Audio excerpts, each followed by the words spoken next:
So now we've established our gunpowder and we know how much powder charge we're going to put in each round. So in this round, what we're going to do is we're going to establish our seating depth. So basically what we're going to do is we're going to start where we originated with the powder charge, which was 20 thou off the lance. And then what we're going to do now is we're going to go down by 5 thou, okay, which is 0.127 millimeters. So we're going to do 5 at 0.127 less, and then so forth until we get down to probably about 20 thou, okay? And that will be our final tune. And we're going to go back out onto the range and we're going to look closer at the group size than what we're going to be looking at the SD.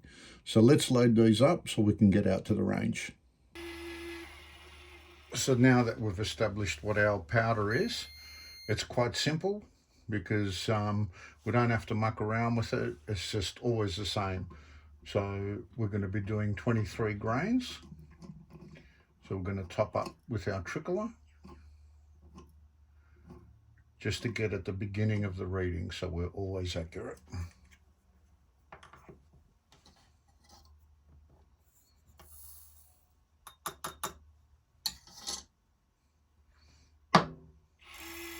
Auto buttons on, so it'll make life a little easier.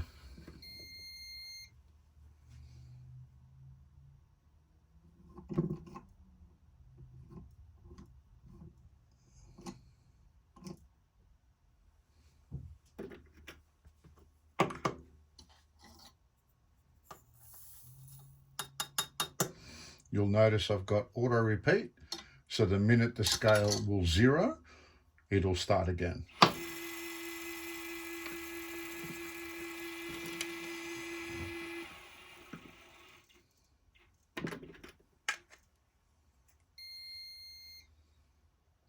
I purposely set it to 0.2 grains less.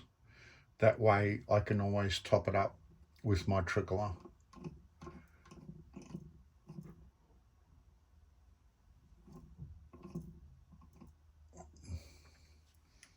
That's one too many.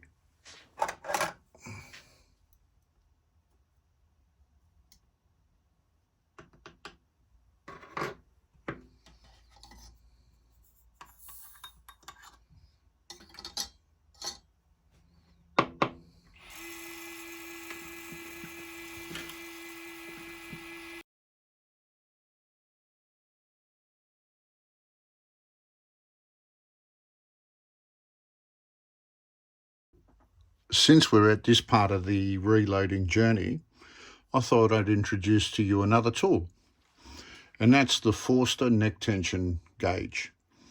So basically, all it is a precision machined tool.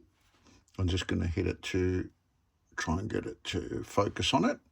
And if I turn it this way, you'll notice some numbers there, which range, I don't know if they're in focus there or not. They range from 22.0 to 22.3. So how this works is you basically get your cartridge, you sit it on the end and you gently twist it until it stops. So that tells us that we are at 22.2 because it won't go over the 22.3. Now, the reason I use the mandrel die is every time you check this, they're so uniformed, it stops the exact same position.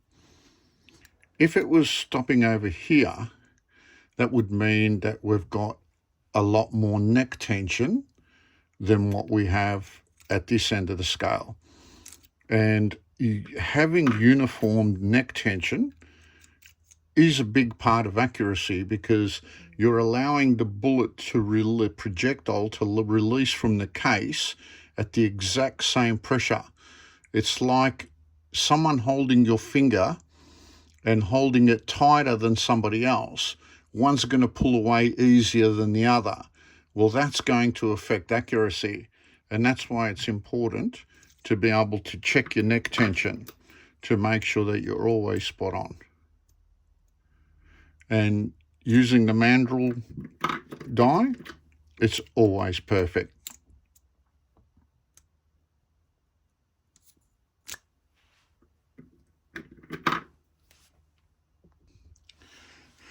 Another tool that I use when I'm chasing the perfect round is a neck thickness micrometer.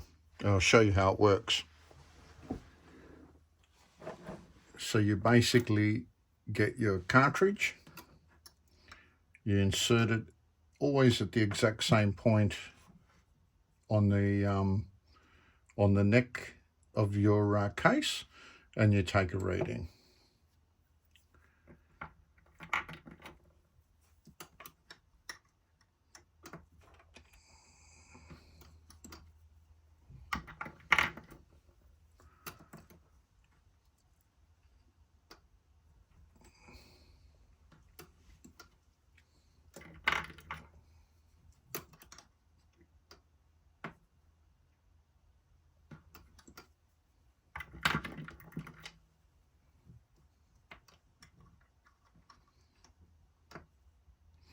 Now I'm pretty impressed with that. We've got 3 identical and 3 that are 0.01 out of a millimeter. 0.01. It is so ridiculously small a variation that it's not funny. Okay, so my next round of ammunition has been made now. Now, if you have a look on the right hand side of this page, which is dated today's date, the 31st, well, I'm not sure when you're going to watch this video, but today is the 31st. I have loaded 2 separate tests. On the lower here is the continuation from our powder charge. So once I calculated the powder, it's now time to fine tune that ammunition. And what I've done is I've dropped it 5 thou, 10 thou, 15 thou, 20 thou. So I've made it shorter, compressing it. And I'm going to shoot these, take my readings, but more importantly, I'm going to be looking at the group to see which group was better. If it's not unanimous, I'll do it a second time. But I've never had to in the past. It's usually very obvious which group is best. Now, the above, I've actually decided to make some mag length ammunition. Now, I didn't have to measure it because I'd already done these measurements when I was running the Winchester brass. So I already knew all the lengths, and I knew which was the best powder charge with the Winchester ammunition. And I noticed that with this group over here, that the Starline brass liked 0.3 of a grain more than the Winchester. So what I've done is I've gone up 0.4 in 0.1 grain increments, just to do a test to see, okay, my guess is it's going to be roughly around the 43.3 grain, but I just want to make 100% sure. Now, you might say, why are we doing 2 different lengths? The reason is I need to determine if my gun likes the lands or if it likes jump. Now, what the difference between the 2 is, this part here, this entry here into your barrel is called the lands. Now, some guns like the projectile seated right up to the lands, so right up to this part here, close to the lands. Some guns like jump, which means they like to be seated further back, so the projectile's pushed in further into here to make a more gap here. They like to jump into the lands, and that's why I'm doing it. And the other reason as well is, obviously with the longer case, I can put more gunpowder in it and hopefully get a little bit more speed out of it. So this is going to be an interesting test and I actually look forward to heading out to the range again to get some result. So I've just finished reloading the Tika ammunition, the 223, and I've got 6 depths that I've set.